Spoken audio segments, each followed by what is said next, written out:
Friends, Nobel English classes में एक बार फिर से आपका स्वागत है। आज की क्लास में हम लोग समझेंगे एक्टिव से पैसिव कैसे बनाते हैं प्रेजेंट परफेक्ट में। इससे पहले हमने सिंपल प्रेजेंट और प्रेजेंट कॉन्टिन्यूअस में एक्टिव से पैसिव कैसे बनाते हैं मैंने वीडियो बना दिया है, लिंक डिस्क्रिप्शन बॉक्स में दे दिया। अगर आप में से किसी ने नहीं देखा है तो जरूर देखिए। आज की क्लास में हम लोग समझेंगे प्रेजेंट परफेक्ट में कैसे एक्टिव से पैसिव और पैसिव से एक्टिव कैसे बनाते हैं। ठीक है, देखिए, हिंदी का वो सेंटेंस जिसके लास्ट में चुका है, चुकी है होता है, या लास्ट में या है, ये है होता है, तो हम समझते हैं ये प्रेजेंट परफेक्ट का है। ठीक इसी तरह से पैसिव में भी है, जिस सेंटेंस के लास्ट में चुका है, चुकी है, या है, ये है हो, तो हम समझेंगे कि ये प्रेजेंट परफेक्ट है। ठीक है, और वैसे अगर इसका कंसेप्ट समझना है तो काम खत्म हो गया, the work has been finished, लेकिन इसके टाइम का पता नहीं होता है कि यह काम कब खत्म हो गया।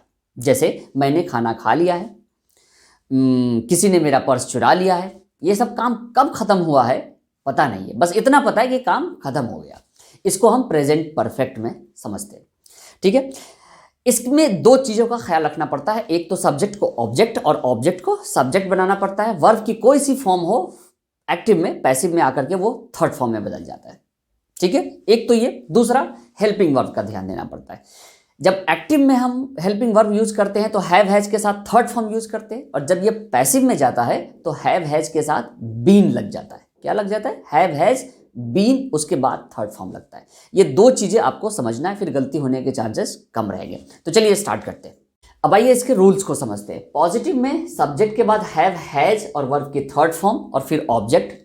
इसमें जो पॉजिटिव होता है सब्जेक्ट के बाद हैव हैज और बीन और वर्ब की थर्ड फॉर्म। ठीक है, नेगेटिव में हैव हैज के बाद नॉट लगेगा, यहाँ पे हैव हैज के बाद नॉट और बीन बाद में लगेगा, यानी बीन हमेशा वर्ब की थर्ड फॉर्म के साथ रहेगा। ठीक है, जब ये क्वेश्चन होगा यानी कि यस नो क्वेश्चन में हैव हैज पहले आ जाएगा, सब्जेक्ट के बाद थर्ड फॉर्म लगेगा, फिर उसके बाद ऑब्जेक्ट। हैव हैज यहाँ पे भी शुरू में आएगा लेकिन सब्जेक्ट के बाद बीन लगेगा, ये याद रखना है। कुछ लोग हैव हैज के बाद ही यहाँ पे ही बीन लगा देते हैं तो गलत हो जाएगा। यहाँ पे हैव हैज के बाद सब्जेक्ट, फिर नेगेटिव में नॉट होगा, फिर थर्ड फॉर्म। यहाँ हैव हैज के बाद सब्जेक्ट नॉट और बीन, ये देखिए इसका ख्याल रखना है।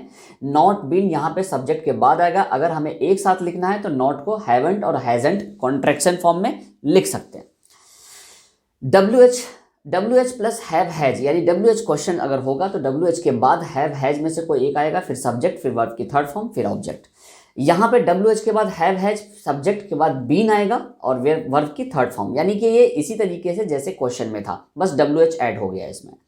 नेक्स्ट WH के बाद नेगेटिव, WH नेगेटिव में WH have has plus subject plus not plus verb की थर्ड फॉर्म प्लस ऑब्जेक्ट, और इसके नेगेटिव में है WH plus have has plus subject plus not के बाद बीन आ रहा है, इसको आपको समझना है, फिर वर्ब की थर्ड फॉर्म प्लस ऑब्जेक्ट। ठीक है, तो ये इसके रूल्स है। आइए एक्टिव से पैसिव और पैसिव से एक्टिव कैसे चेंज करते हैं वो मैं आपको बताता हूँ। आइए अब रूल्स के बाद इन टेबल को समझते हैं। ये सब्जेक्ट और ऑब्जेक्ट का टेबल है। जब हम सब्जेक्ट में ये प्रोनाउन होंगे तो ऑब्जेक्ट में बदल जाएगा। ठीक है, और जब ऑब्जेक्ट को हम सब्जेक्ट बनाएंगे तो जब ये होगा तो इसका सब्जेक्ट ये हो जाएगा, ये ध्यान रखना है।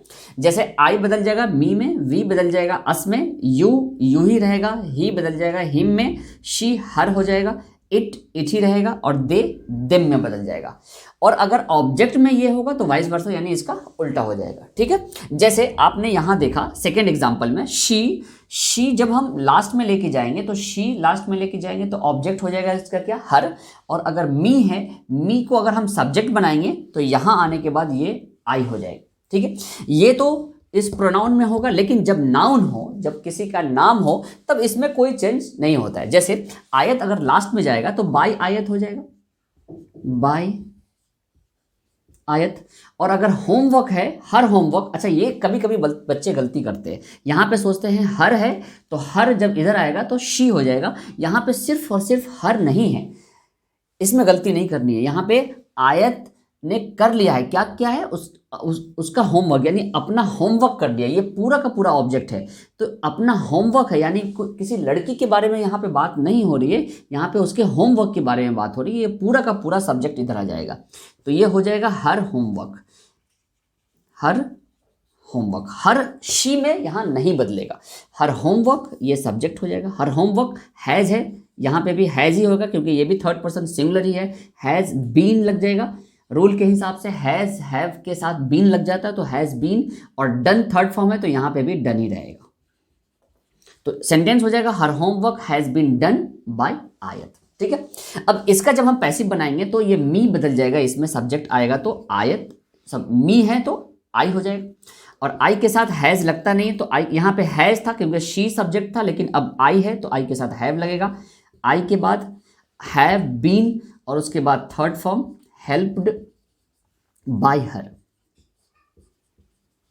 ठीक है, अब इसका नेगेटिव अगर हम बनाएंगे Ayat has not done her homework, तो इसका पैसिव होगा her homework has not been done by Ayat. इसका नेगेटिव अगर हम बनाएंगे she has not helped me, तो I have not been helped by her. ठीक है, तो पॉजिटिव और नेगेटिव आपको समझ में आ गया। अब आप क्वेश्चंस और WH क्वेश्चन समझिए। ठीक है, अब ये देखिए, have you solved the puzzle, क्या तुमने पजल सोल्व किया है। Why has he sold his bike, उसने अपनी बाइक क्यों बेची है। इसमें सब्जेक्ट है यू, तो ये बन जाएगा ऑब्जेक्ट, और ये ऑब्जेक्ट है। मेन आपको सब्जेक्ट और ऑब्जेक्ट पहचानना है। जब ये पहचान में आ जाएगा तो फिर गलती नहीं होगी, चाहे वो क्वेश्चन हो, WH क्वेश्चन हो, या किसी तरह का सेंटेंस हो। इसमें क्या है, द पजल इधर आएगा, तो द पजल के हिसाब से अब यहाँ पे ये सब्जेक्ट द पजल होगा, यहाँ यू था तो हैव लगा है, अब यहाँ पे द पजल सब्जेक्ट है तो हैज आ जाएगा, क्योंकि ये थर्ड पर्सन सिंगुलर है तो यहाँ स्टार्ट होगा किससे, हैज से। Has the puzzle, has the puzzle, और उसके बाद इसमें बीन लगता है तो हम पैसिव बनाएंगे तो बीन लगा देंगे। हैज द पजल बीन, ये थर्ड फॉर्म वैसे ही रह जाएगा सोल्व, क्योंकि इसमें भी थर्ड फॉर्म लगता है। Solved by you, by you. ठीक है, अब इसमें देखिए वाई, ये वैसे ही रह जाएगा वाई, वाई सारे WH वैसे ही रहते हैं सिवाय हु को छोड़ के। हु बदल जाता है बाय हुम में, अगर हु रहेगा तो यहां बदल जाएगा क्या, बाय हुम में, और हुम रहेगा तो हु में, वाइस वर्सा ये चेंज होता रहता है। ठीक है, तो वाई ये वैसे ही रहेगा वाई के साथ। अब ये हैव और हैज के सामने यहाँ पे आपको रुकना पड़ेगा, क्योंकि सब्जेक्ट डिसाइड करना है कि सब्जेक्ट क्या है यहाँ पे। तो यहाँ हिज बाइक है सब्जेक्ट, उसकी बाइक ये थर्ड पर्सन सिंगुलर है तो यहाँ पे हैज ही रह जाएगा, has his bike. Why has his bike been sold? उसके बाद ये सब्जेक्ट है तो ये बदल जाएगा ऑब्जेक्ट में, by him। ठीक है, Why has his bike, ये जो ऑब्जेक्ट था ये बन गया सब्जेक्ट, ऑब्जेक्ट बन जाता है सब्जेक्ट, और सब्जेक्ट बन जाता है ऑब्जेक्ट यहाँ पे। ठीक है, Why has his bike been sold by him, और इसका अगर नेगेटिव बनाएंगे तो यहाँ पे have you not solve the puzzle, यहाँ पे आ जाएगा has the puzzle not been solve by you. और अगर WH का नेगेटिव बनाएंगे why has he not sold his bike, why has his bike not been sold by him. तो इस तरीके से WH क्वेश्चंस नेगेटिव वगैरह सब आपको समझ में आ गया। आइए कुछ एग्जाम से रिलेटेड कुछ क्वेश्चंस करते हैं, जिससे आपको पता चलेगा कि किस तरीके से हम मल्टीपल चॉइस क्वेश्चंस में हम एलिमिनेट करते हैं जो रॉन्ग आंसर्स हैं, और जो राइट आंसर को कैसे पिक करते हैं। ये तो हो गया एक्टिव से पैसिव बनाने का तरीका। अब आइए एक एग्जाम्पल मैं आपको समझाता हूं कि पैसिव से एक्टिव कैसे बनाते हैं। कभी कभी इस तरह के क्वेश्चंस एग्जाम में आएंगे कि आपको वॉइस चेंज करना है, ये दिया नहीं रहेगा कि एक्टिव है या पैसिव है, वो आपको पहचानना है। तो अब ये हेल्पिंग वर्ड से आप पहचान लेंगे कि ये एक्टिव है या पैसिव है। यहाँ लिखा हुआ हैज बीन और थर्ड फॉर्म, और यहाँ लिखा हुआ हैव बीन और थर्ड फॉर्म। तो जब भी हैव बीन और हैज बीन के साथ थर्ड फॉर्म लगा होगा तो समझना है कि ये पैसिव है, क्योंकि एक्टिव में हैव हैज के साथ सिर्फ और सिर्फ थर्ड फॉर्म होता है, और प्रेजेंट कॉन्टिन्यूअस में, प्रेजेंट परफेक्ट कॉन्टिन्यूअस में हैव हैज के साथ बीन तो आता है, लेकिन वहां पे वर्ब की ING फॉर्म आती है। ठीक है, ध्यान रखना है। तो हैव हैज बीन के साथ अगर थर्ड फॉर्म है तो समझना है कि ये पैसिव है। अब इसको हमें एक्टिव में बदलना है, तो बनाने के लिए वही प्रोसेस है, सब्जेक्ट को ऑब्जेक्ट बनाना है और ऑब्जेक्ट को सब्जेक्ट बनाना है। तो बाय हिम बदल जाएगा ये ही में, हिम जैसे कि मैंने आपको बताया हिम बदल जाएगा किसमें, ही में। तो ही के साथ क्या लगेगा, हैज ही लगेगा, ही हैज। लेकिन इसमें क्या लगाना है, हैव हैज के साथ सीधा थर्ड फॉर्म बीन हम नहीं रिपीट कर सकते हैं, तो he has stolen, third form इसमें भी आएगा, ही हैज स्टोलन। क्या ये सब्जेक्ट है, ये बदल जाएगा ऑब्जेक्ट में, तो he has stolen my purse.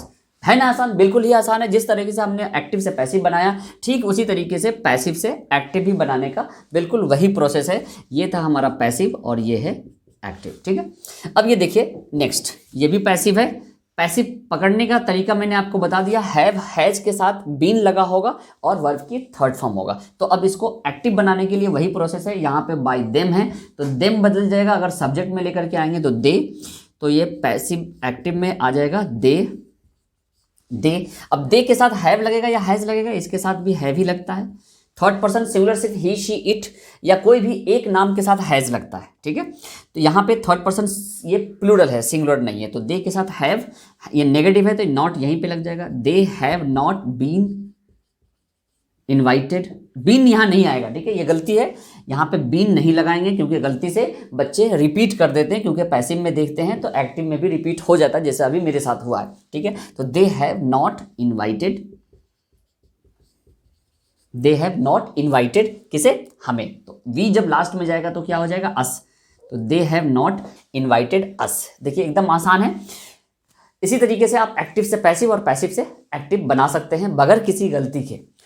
अब आइए इस तरह के मल्टीपल चॉइस क्वेश्चंस एग्जाम में आते हैं। जैसे ये क्वेश्चन है, they have served our country, ठीक है। अब ये इसका हमें वॉइस चेंज करना है, यानी एक्टिव होगा तो पैसिव में बदलना है और पैसिव होगा तो एक्टिव में बदलना है। तो ये पहले सबसे पहले पहचानना है कि ये है क्या।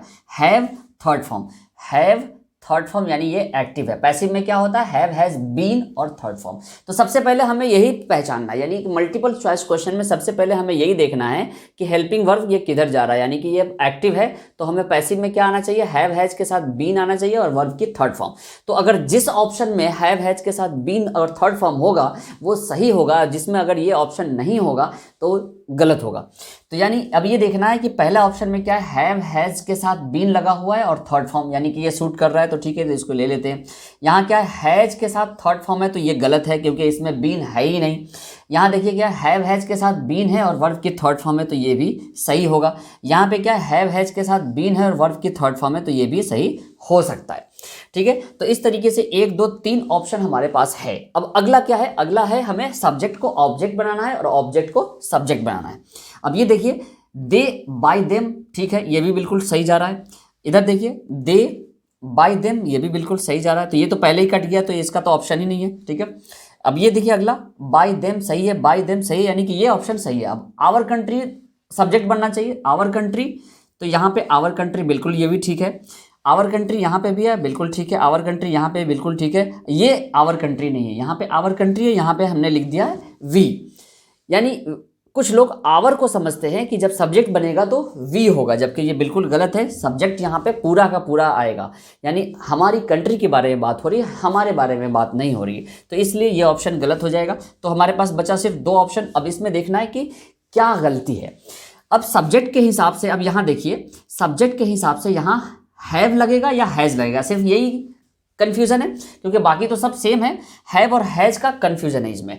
तो ये देखना है कि ये हमारी, यानी कि हम सब के बारे में बात नहीं हो रही, कंट्री तो एक ही है, तो यानी ये थर्ड पर्सन सिंगुलर है। ये प्लूरल और सिंगुलर देख करके कंफ्यूज कर देते हैं कभी कभी। तो यहाँ पे क्या है, आवर कंट्री, यानी ये थर्ड पर्सन सिंगुलर के बारे में बात हो रही है, तो हैव नहीं लगता है, थर्ड पर्सन सिंगुलर में हैज लगता है। तो ये वाला ऑप्शन सही होगा, बाकी ये सब गलत हो जाएगा। तो ये गलत है, ये गलत है, सिर्फ और सिर्फ ये सही है, थर्ड ऑप्शन, यानी C, our country has been served by them, ये राइट आंसर है। तो मैं उम्मीद करता हूं कि आपको ये प्रेजेंट परफेक्ट एक्टिव से पैसिव और पैसिव से एक्टिव बनाना समझ में आ गया होगा। और एग्जाम में भी अगर इस तरह के ट्रिकी क्वेश्चंस अगर आते हैं तो मैं उम्मीद करता हूं कि आप बड़े आसानी से सोल्व कर सकते हैं चंद सेकेंड्स में, ठीक है। तो चलिए इजाजत दीजिए, मिलते हैं किसी नेक्स्ट इंपॉर्टेंट वीडियो में, तब तक के लिए good bye and take care.